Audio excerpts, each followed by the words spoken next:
이 세상의 지혜가 있고 하나님의 지혜가 있다고 바울은 얘기하면서 세상의 지혜를 내려놓고 하나님의 지혜에 집중할 것을 바울은 얘기하고 있습니다. 바울이 지혜의 문제를 반복하여 다루고 있는 중요한 이유들 가운데 하나는 이 고린도 교회 성도들 가운데 당시 고린도에 유행하고 있었던 잘못된 지혜의 관념을 버리지 못한 채 그대로 가지고 있는 자들이 참 많았고, 세상에 그렇게 살다가 교회까지 그것을 들고 와서 그 지혜가 많은 자를 따라가고 지혜 많은 자와 함께 거하면서 교회가 자꾸 파당을 이루면서 교회에 문제가 생기기 시작을 했습니다. 지난번에도 우리가 같이 은혜를 나누었습니다만 당시 고린도시는 신흥도시였습니다. 그래서 로마의 은퇴군인들, 노예들, 장사꾼들, 그리고 다양한 국적을 가진 사람들이 대거 몰려와서 서로 경쟁을 하던 그런 도시였습니다.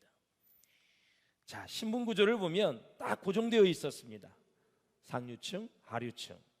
그래서 하층민이 상류층으로 자유롭게 올라가는 길이 거의 없었던 도시는 로마나 아테네는 거의 없었습니다. 거의 노예 신분이면 거의 죽을 때까지 그렇게 살았어야 됐었어요. 그런데 이 고린도 도시에서는 돈만 잘 벌면 로마의 시민권도 살 수 있었고 신분 상승이 가능했다라는 것이죠. 뿐만 아니라 그 돈을 가지고 정치 권력도 잡을 수 있었고 상류 계급으로 올라갈 수 있는 길이 열렸습니다. 따라서 모든 고린도의 도시의 사람들은 어떻게 해서든지 상류층으로 올라가기 위해서 혈안이 되어 그래서 아주 모든 방법을 다 동원을 했습니다. 출세의 욕망으로 가득 차 있었던 고린도 사람들은 돈벌이를 잘 할 수 있는 것이 무엇인가, 그리고 정말 그 권력의 자리에 오를 수 있게 해주는 지식이 많아야 되는데 그 지식과 모든 것을 가르쳐 주는 사람을 뭐라 그랬냐면 지혜자라 그랬어요. 지혜자. 그러니까 이들은 출세를 향한 자기 자신의 야망을 달성하는 법을 가르쳐 주는 방법을 뭐라고 생각했냐면 지혜라고 생각을 했다라는 거죠. 그래서 고린도 교회 교인들 중에서도 이런 생각을 가진 사람들이 많이 있었고 이들이 좀처럼 생각을 바꾸려 하지 않았다라는 것입니다. 그래서 이 세상의 지혜는 어떻게 하면 출세를 할까? 어떻게 하면 돈을 많이 벌 수 있을까? 어떻게 하면 정치 권력을 잡을 수 있을까? 어떻게 하면 내가 하이클래스에서 살 수 있을까? 이러한 것들을 가지고 그들은 지혜다 이렇게 얘기를 했다라는 거죠. 지금 바울은 이 많은 성도들의 머릿속에 꽉 박혀있는 이와 같은 잘못된 지혜관을 바로잡기 위해서 안간힘을 쓰고 있는 바울의 마음을 읽을 수가 있습니다. 사실 하나님의 지혜는 아무도 알 수가 없습니다. 오늘 본문에는 그래서 뭐라 그랬냐면 오직 온전한 자들만 하나님의 지혜를 알 수 있다. 온전한 자가 누구이냐? 바로 예수 믿고 거듭난 사람들이고 예수님을 신실하게 섬기는 사람들이다. 아무리 공부를 많이 한 사람일지라도 세상의 지혜로는 하나님의 지혜를 알 수가 없다라는 것입니다. 자, 하나님은 우리 인간처럼 인격적이시기 때문에 하나님 외에는 절대로 그분의 생각을 알 수 없고 성령님의 깨우침이 없이는 그분의 지혜를 알 수 없다는 것입니다.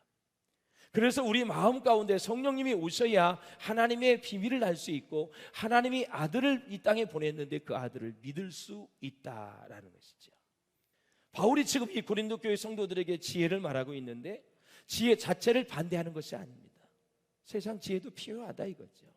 그런데 하나님의 지혜는 모른 채 세상 지혜만 가지고 있다가는 구원도 못 받고 교회는 엉망진창이 되고 교회가 주님의 몸으로서 사명을 감당할 수 없다라는 것입니다.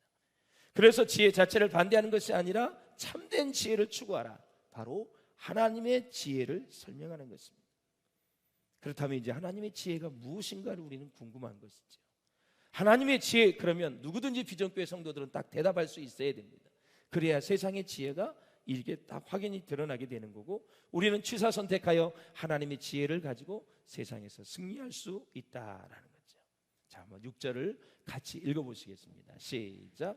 그러나 우리가 온전한 자들 중에서는 지혜를 말하노니 이는 세상의 지혜가 아니요 또 이 세상에서 없어질 통치자의 지혜도 아니요. 아멘. 자, 오늘 본문에 보면 소피아 데우라는 하나님의 지혜, 또 소피아 투 아이오누스라는 세상의 지혜를 대조해서 설명을 하고 있어요. 자, 세상의 지혜는 먼저 없어질 것이라고 얘기하는 것입니다. 그러니까 없어질 걸 가지고 목숨 걸지 말라는 거죠. 올인하지 말라는 거예요. 바울이 보기에 고린도 교회 성도들 중에서도 없어질 세상의 지혜에 목을 매는 사람들이 있었다라는 겁니다. 세상의 지혜는 없어질 것이다. 그래서 세상의 지혜도 또 다른 하나를 또 얘기하고 있죠. 없어질 통치자의 지혜를 얘기합니다. 여기에서 통치자는 정치 지도자들과 사회 각 영역에서 리더들, 바로 지도하는 지도자들을 말하는 것이죠. 당시의 지도자인 헤롯 왕과 로마의 총독들, 그리고 사내들인 공의 71명 아닙니까? 그의 의장 등 바울이 경험한 정치 지도자들을 지금 얘기하는 거예요. 이 지도자들의 공통된 특징이 있어요. 백성들을 사랑하고 백성들을 돌보는 태도로 다스리는 사람들이 아니라 한결같이 통치자의 자리를 이용해서 자기의 이익을 추구하는 일에 혈안이 되어 있었던 사람들이었습니다. 자, 이런 사람들은 백성들이 어떻게 되든 말든 자기 이익을 확보해 주는 방법을 지혜라고 생각을 한 거죠. 어떻게 해서 부자가 됐어, 권력을 잡았어, 명예가 있어, 야 나를 본받아, 내가 이렇게 살았어 하면서 세상의 지혜를 자랑하는 그런 사람들이 아주 고린도 교회에 많이 있었던 것을 우리가 볼 수 있다라는 거예요. 자, 여기서 이제 없어질 지혜, 이 멸망할 지혜, 이거 뭘 얘기하냐면 잘못된 지혜를 추구하는 통치하는 그 통치자는 멸망하게 된다라는 거죠. 제가 구체적으로 말씀을 드린다면 멸망한다라는 단어가 헬라어 원문에는 어떻게 되어 있냐면 현재형으로 되어 있습니다. 현재형. 그래서 이미 멸망의 길에 들어서 있다라는 것입니다. 뭐가? 세상의 지혜를 가지고, 멸망할 지혜를 가지고 그렇게 세상을 살아가는 사람은 지금이 돈이 있을지 모르지만, 지금 권력을 유지하고 있을지 모르지만, 지금 명예가 있을지 모르지만 이미 그 사람은 멸망할 그런 자리에 들어가서 시작이 됐다, 그런 의미인 것입니다. 더 쉽게 말씀을 드린다면 자기 중심적인 삶을 사는 사람들은 바로 그 순간부터 이미 멸망으로 향하는 길에 들어서 있다라는 거죠. 그래서 바울은 이렇게 세상의 지혜를 설명하면서 하나님의 지혜가 얼마나 중요한지를 역설하고 있는 거예요. 자, 마태복음 7장을 같이 보시겠습니다. 시작. 좁은 문으로 들어가라. 멸망으로 인도하는 문은 크고 그 길이 넓고 그리로 들어가는 자가 많고 생명으로 인도하는 문은 좁고 그 길이 협착하여 찾는 자가 적음이라. 좁은 문으로 들어가는 사람은 하나님의 지혜를 가지고 사는 사람입니다. 넓은 문은 다 찾는 자가 많지만 세상의 지혜를 가지고 사는 사람들이죠. 바라기는 여러분 모두가 다 좁은 문으로 들어갈 수 있기를 주의 이름으로 축원합니다. 문이 넘다고 멸망하는 세상의 문, 넓은 문으로 갈 필요가 없다라는 것이죠. 결과가 뻔하기 때문에 그렇습니다. 그러므로 사랑하는 여러분, 우리는 잠깐 우리 인생의 가던 길을 멈추고 우리 자신이 살아내고 있는 삶의 모습을 한번 세밀하게 점검해 볼 필요가 있다라는 것입니다. 만일 우리가 자기 중심적인 삶을 살고 있다면 우리는 이미 멸망의 대로에 발을 들여놓은 것과 똑같다라는 것입니다. 그래서 7절에서 바울은 진정한 지혜가 무엇이냐, 어디에 있느냐, 은밀한 가운데 있다. 그리고 계속해서 바울은 얘기합니다. 그 은밀한 가운데 있다고 말하는데 그 원문에 보면 해석을 이렇게 할 수가 있습니다. 참된 지혜는 어디에 있냐면 비밀 안에 있으며 감추어져 있는 채로 있다라는. 그러니까 인간의 생각을 넘어선 차원에 있다는 것입니다. 뭐가? 하나님의 지혜가. 우리 인간에게 그래서 가장 어려운 일은 무엇일까요, 여러분? 무엇이라고 생각해요? 인간에게 있어서 가장 어려운 일, 바로 하나님을 아는 것입니다. 가장 어려운 것입니다. 여기서 하나님을 안다고 하는 것은 막연하게 그분이 있을 것 같다고 말하는 게 아니라, 여기에서 하나님을 안다는 것은 진짜 그분을 사랑하고 그분의 모든 것을 믿을 뿐만 아니라 그분의 영, 하나님의 영, 그리스도의 영, 성령이 우리 마음 안으로 들어와서 우리가 하나님을 아버지라 부를 수 있는 것을 말하는 것입니다. 그래서 이 세상에는 많은 지혜와 지식이 있어서 사람을 유식하게 하고 똑똑하게 만들어주지만 인간이 알지 못하는 최고의 지혜나 지식은 아직 감추어져 있다. 구약 성경 안에, 예언서 안에, 선지서 안에 다 감추어져 있다. 그러므로 사랑하는 여러분, 이것이 사실이라면 그 중요한 지식을 모르고 그것보다 훨씬 더 저차원적인 지식을 알면서 자신이 지식인이고 모든 것을 안다고 의시되는 사람은 지금 거짓과 기만에 찬 행동일 수밖에 없다라는 거죠. 공부해 보신 분들은 알지만 지식은 알면 알수록 더 깊이 파고들면 파고들수록 내용이 없다는 것을 알게 돼요. 제가 이제 특세도 준비하고 하면서 이제 영적 전쟁이라든가 그 다음에 또 우리 재정의 축복이라든가 이런 공부를 다시 하게 돼요. 그럼 어느 테마가 있으면 한 50권의 책을 딱 읽어보면 다 거기서 그 내용이 거기서 거기입니다. 더 이상 새로운 해 아래 새 것이 없어요. 예. 어떤 주제를 가지고 공부를 하면 30권 50권 딱 책 읽어보면 대충 딱 나옵니다. 더 읽어도 더 이상 새로운 게 없어요. 오직 하나님의 말씀, 이 말씀은 100번 1000번을 읽어도 날마다 새로운 것이에요. 왜 그럴까? 하나님의 감동으로 성령에 의해서 쓰여졌기 때문에 그래요. 이게 살아있는 말씀이라 그래요. 오전에 볼 때 다르고 오후에 볼 때 다르고 올해 보고 또 내년에 보면 또 다를 거예요. 제가 몇백 번 읽었지만 지금도 너무 사랑하는 말씀이에요. 신동희 씨보다 더 사랑해요. 내가.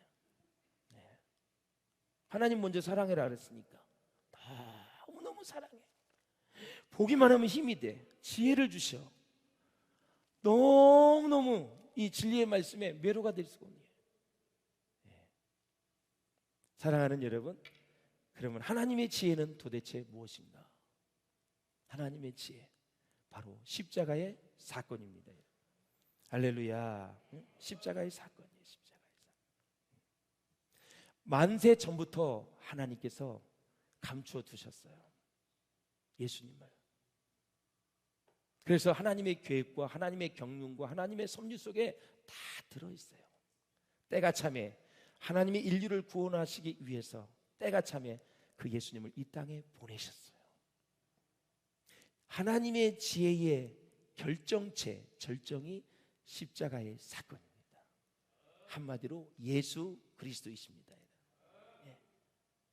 그래서 찬송가에도 예수도 알기 원함은 할렐루야 크고도 넓은 뭐예요? 은혜라.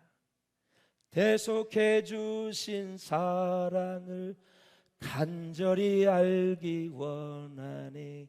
내 평생의 소원, 내 평생의 소원. 뭐를?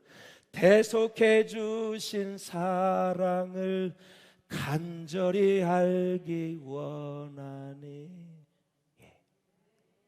날마다 그 십자가의 은혜를 생각하고 그 은혜에 감사하며 사는 것이 최고 행복한 사람이에요. 그런데 이 세상은 너무 바빠. 너무 할 일이 많아. 밥 먹고 또 오후에 또 할 일이 또 있어. 제발 십자가 좀 묵상을 많이 하셨으면 좋겠어요. 사랑하는 여러분, 그래서 갈라디아서 1장 4절에도 하나님의 뜻을 따라 예수 그리스도의 죽으심이 작정되었다 이렇게 말을 하는 것입니다. 그래서 사랑하는 여러분, 창세기로부터 하나님의 영원하신 지혜와 계획 안에서 예비된 사건이 바로 십자가의 사건이다. 그 십자가의 사건을 우리에게 주신 것도 감사한데 그 사건을 우리가 믿어서 구원받은 것이 얼마나 큰 은혜입니까? 자다가도 일어나서 감사해야 되는 것입니다. 너무너무 큰 복을 받을 것입니다. 나사로도 죽었다가 살아났지요. 또 죽었어요. 수많은 사람들이 못 고칠 병을 고침을 받았어요. 죽었습니다. 근데 우리는 이 지옥으로 가서 영원히 지옥불에 떨어가서 정말 지옥에서 살아야 되는데 하나님과 함께 영생 복을 우리에게 주셨으니 얼마나 감사합니까, 여러분? 겸손과 여호와를 경외하며 보응은 잠언서에 재물과 영광과 생명이라 그랬어요. 영광은 영원히 주님과 함께 살 수 있는 거예요. 생명은 장수하는 걸 얘기하는 거예요. 재물은 물질의 복을 얘기하는 거예요. 겸손과 여호와의 경외함의 보응이 뭐냐? 재물과 영광과 생명이니라. 이 놀라운 복을 우리가 받은 거예요. 구원의 은혜를 날마다 감사할 수 있기를 주의 이름으로 축원을 드립니다. 예. 예. 그런데 바울이 무슨 얘기를 하냐면 죄를 짓는 자는 심령이 어두워져서 여러분 지혜를 모른다고 얘기하고 있고, 우상 숭배하는 사람은 심령이 어두워져서 지혜를 모른다. 더 나아가 우상 숭배하는 사람들이 그 우상 때문에 고민하는 것을 보면 참으로 어리석다고 얘기하는 것입니다. 그런데 자기들은 스스로 어리석다고 여기지 않다라는 거죠. 그래서 어둡다. 여러분, 우리가 하루의 운세라는 이러한 거 SNS나 신문에 보시면 안 돼요. 도정빌걸, 사주팔자 뭐 이런 거 보는 거 가까이 하는 순간 영이 더러워지는 거예요. 신문에 오늘의 운세 생일 딱 찾아가지고 보면서 월화수목 그거 보는 것 자체가 그때 접촉하는 순간 영이 더러워지는 거예요. 아유 목사님 한 번쯤 보는 거 뭐 어때요? 아니에요. 더러워지는 거예요. 점치는 거, 토정비결, 사주팔자, 운세, 아예 여러분 악은 모양이라도 담지 말라 그랬어요. 보지 마시고 듣지도 마시기를 바랍니다. 영이 더러워지는 거예요. 그래서 우상을 계속 접촉했던 사람, 그런 미신과 접촉했던 사람이 영이 더러워요. 그러하기 때문에 자꾸 또 그런 쪽을 찾고 있는 거예요. 그러니까 바울이 무슨 얘기냐면 우상을 섬기는 사람이 그 우상 때문에 고민하는 것을 보면 정말 어리석다 이거죠. 쉽게 하면 얘기해요. 자, 어디 가서 성황당에서 빌었어. 우리 자식들 잘 되게 해달라고, 병을 고쳐달라고, 부자 되게 해달라고. 그런데 안 돼. 아, 근데 우리가 뭐가 믿음이 부족한가? 정성이 부족한가? 돈을 다 갖다 재물을 더 드려야 되나? 돼지를 몇 마리 더 갖다 드려야 되나? 이런 것 자체가 우상 때문에 더 어리석은데 그 우상 때문에 고민하고 있는 것 자체가 너무 어리석다고 얘기하는 거예요. 그래서 우상에 한번 빠지면 헤어나지 못하는 거예요. 우리가 예수 그리스도의 빛된 세계에 나와서 주님을 영접하고 하나님의 자녀가 된 게 이게 놀라운 은혜가 아닙니까 여러분? 무엇과 비교할 수 있겠습니까 여러분? 최고의 축복을 받은 거죠. 그리고 바울은 또 한 가지 얘기합니다. 하나의 어둠이 있는데 이거 불신앙이다. 불신앙의 어둠이라는 거예요. 누구나 교만하게 되면 어리석어집니다. 바리새인과 서기관들을 예수님이 지적을 했어요. 교만했기 때문에 예수님을 알아보지 못했고, 예수님을 알아보지 못하고 어두워지니까 예수님을 못 믿은 거예요. 믿지 못한 거예요. 그러므로 교만하면 믿을 수 없고 믿지 아니하면 모르게 되는 것입니다. 결국 어리석어지는 것이고 어두워지는 것이고, 그래서 지혜의 근본이 무엇인가? 하나님의 지혜는 무엇인가? 바로 십자가의 사건이다 라는 거죠. 그래서 고린도전서 1장 24절에 보면 그리스도는 하나님의 능력이요 하나님의 지혜라고 말씀하고 있는 것입니다.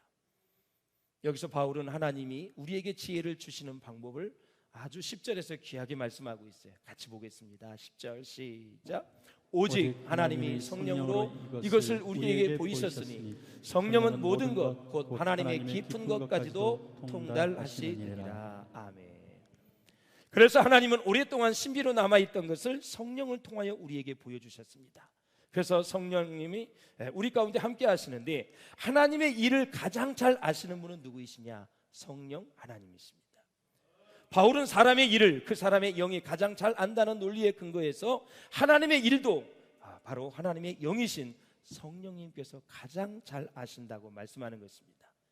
성령님은 하나님의 모든 일을 알고 계십니다. 그러므로 성령을 받지 못한 사람은 절대로 하나님의 계획이나 또 하나님의 축복에 대해서 알 수가 없습니다. 그리고 우리의 능력으로는 하나님의 아들을 믿을 수가 없습니다. 하나님은 우리 인간의 머리로는 도무지 이해할 수 없는 방법으로 일하시는데 우리 각자에게 성령을 주셔서 일하시는 것입니다. 우리가 예수 믿고 하나님의 지혜를 깨달은 것은 하나님의 성령을 통해서 이루어진 것입니다. 그래서 성령은 모든 것에 통달하신 분입니다. 이 모든 것 안에는 무엇이 포함되어 있어요? 사람의 마음이 포함이 되어 있어요. 그러니까 사람의 마음에 대해서 통달하신 분, 그래서 사랑하는 여러분, 성령의 사람의 마음속을 예리하게 간파해내는 능력을 가지고 계시는 분, 바로 성령 하나님을 우리가 신뢰하고 사모해야 되죠. 성령은 하나님의 마음속 깊은 곳까지 속속들이 알고 계시고 하나님의 구원 계획과 방법까지도 훤히 다 알고 계시는 분이에요. 사람의 마음속에 들어오셔서 구원의 진리를 믿게 하시는 분이 성령님이십니다. 그래서 성령님은 사람의 마음도 알고 하나님의 마음을 완전히 알고 계시기 때문에 그분이 하나님이실 수밖에 없다라는 거죠. 11절을 보시겠습니다. 사람의 일을 사람의 속에 있는 영 위에 누가 알리요? 이와 같이 하나님의 일도 하나님의 영 위에는 아무도 알지 못하느니라. 사람이 하는 일을 사람의 몸속에 있는 사람의 영혼이 잘합니다. 그런 것처럼 하나님의 일은 영이신 성령님만이 정확하게 알 수 있습니다. 여기에서 하나님의 일은 십자가에 나타난 구원 사건을 얘기하는 것입니다. 성령님은 계속 구원 사건을 우리로 하여금 깨닫게 해주시고 그것을 알게 하시고 이해하게 하셔서 그 십자가의 사건이 나를 위한 사건으로 계속해서 말씀하시는 거예요.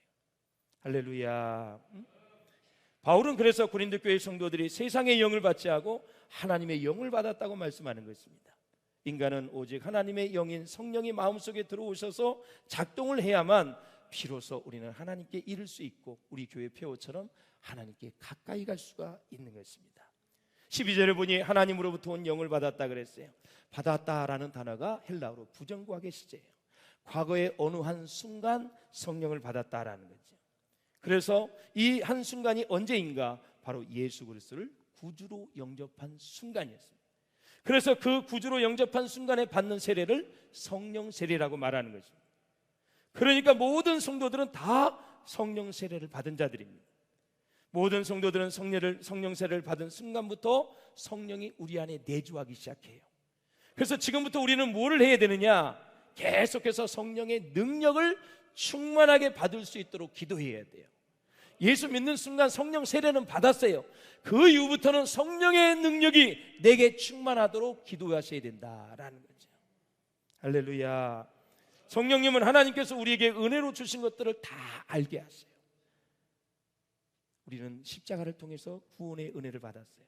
값 없이 받은 것들을 성령이 알게 하시는 거예요.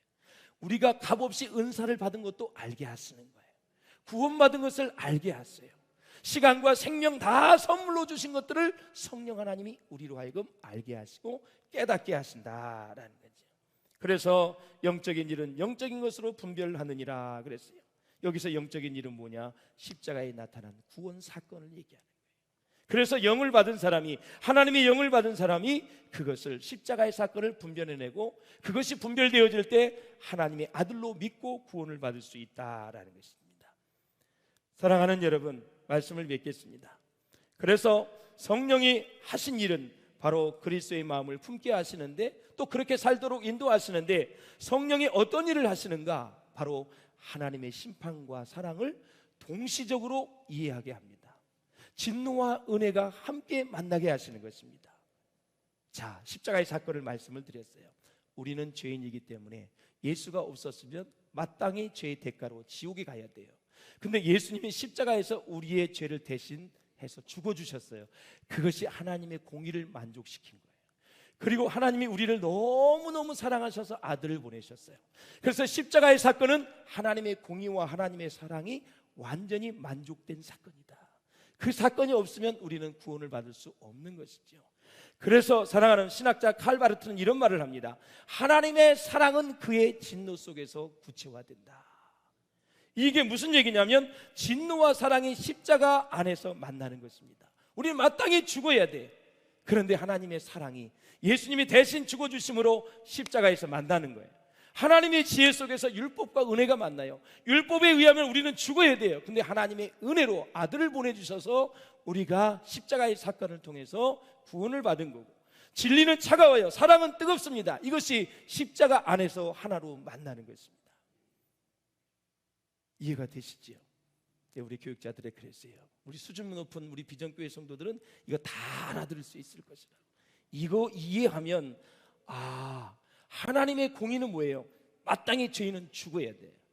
근데 그 공의를 만족시킨 게 예수 그리스도의 십자가 사건입니다. 그러니까 그분의 도움이 없이는, 그분을 믿지 않고는, 내가 길이요 진리요 생명이라 말씀하셨으니 예수님을 통하지 않고는 구원 얻을 길이 없다라는 거죠. 누구든지 주의 이름을 부르는 자는 구원을 얻으리라 말씀하셨어요. 예수만이 인생의 구원을 줄 수 있는 놀라운 축복의 길을 열어주셨다. 그래서 하나님의 지혜의 측면에서 보면 하나님의 자유 속에 내 자유가 있는 거죠. 그 주님 안에서 진리를 알지니 진리가 너희를 자유케 하리라. 그래서 이 말씀이 이렇게 성령이 하시는 일이 이렇게 위대하다라는 거죠. 하나님의 지혜, 이 십자가의 사건이 성령에 의해서 계속해서 우리 가운데 감동이 되어지고 은혜가 되어져서 한 주간도 승리하시고 내일 새벽부터 시작되는 특세에 여러분의 놀라운 영적 전쟁에서 승리가 있으시기를 바라고, 재정의 축복이 충만한 그 축복이 열리는 복된 시간들 될 수 있기를 주의 이름으로 축원합니다.